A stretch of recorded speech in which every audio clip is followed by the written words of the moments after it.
So let's talk about this. I'm going to give you something a little bit more specific around just a general scenario. Then you can apply that to your own area. So using the SMART method, being specific. If I was a supervisor, I would plan out 1 week, right? I'd be planning my week out to know how much volume of work that I had. I know what people are here, right? Some people are on vacation, some people are here. I understand what my assignments are. I know if I need training. I know what my quality rate is, right? And what I expect out of quality. And I know my safety and all these different KPIs that I've been tracking. I understand my business right now, so I know how to plan out my week.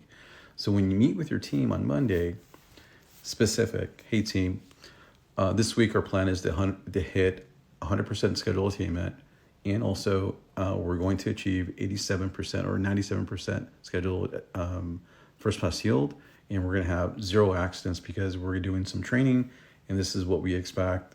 I don't expect any accidents to happen this week because we're doing these things. So again, those are your specific expectations around key KPIs. And how we're going to do that is we have 5 people, everyone look at the assignments on the sheet. You're assigned to those areas. There's one person that hasn't been trained. Jill, you're going to be working with me directly here in the next couple of minutes. I'm going to train you on these expectations, but Joe is going to take over and train you even more in those details right there. So by the end of the day, you should have a general knowledge of what that is, and your expectation is half that production rate since you're training. But starting next week, you should be at 100% because by that time, you should be good to go in that specific role. So that's very specific. Measurable, we talked about it. KPIs, schedule attainment 100, first pass yield 87% or 97%, and safety at 0%.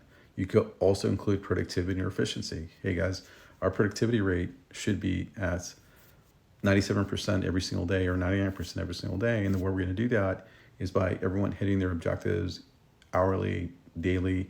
What I'm going to do is follow up with you on a frequent basis throughout the day so we can ensure that you guys are on track. If there's any issues, we address them there and we can fix them and hit our daily plan.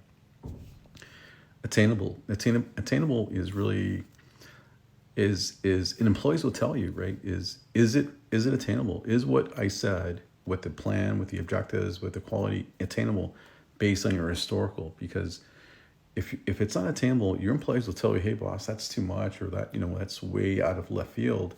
But if you communicate in a way that you're giving some specifics, they're going to say, okay, that's reasonable, that's attainable, right? Then time bound, guess what? Daily, weekly. I talked about that, right? Daily, weekly. That's a time constraint that we're trying to accomplish. So when you follow up, you're trying to, again, remember follow up is you following up is a tool that you use to assess progress of work.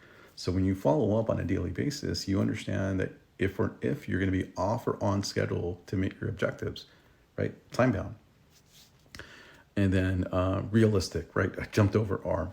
Then being realistic about it is that it doesn't make sense. Is it realistic? Because you don't want to say, hey, we have to hit 200% of our schedule attainment. That's not realistic. Hey guys, we have to hit 101% of our quality. That's not realistic. That's perfection, and that's going above and beyond what they normally would do. Or hey guys, you know what? Whatever those things are, people tell you if it's realistic.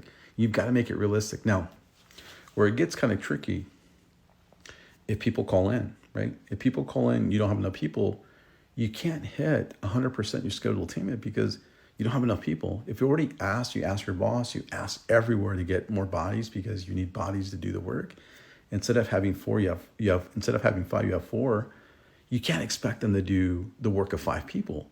You've got to be realistic and say, hey guys, this week we're only going to hit 80% because we only have 4 people. I've asked everywhere and I can't get any bodies, right? I'm going to try to get a temp in tomorrow or the next day.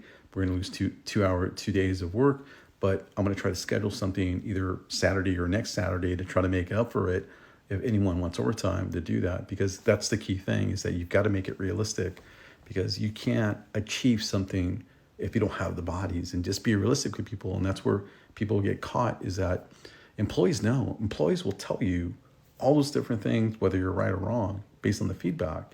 Just listen to your employees and challenge your employees because sometimes they're just pushing back because sometimes they don't want to do the work sometimes, but you've got to balance that out. So hope that helps.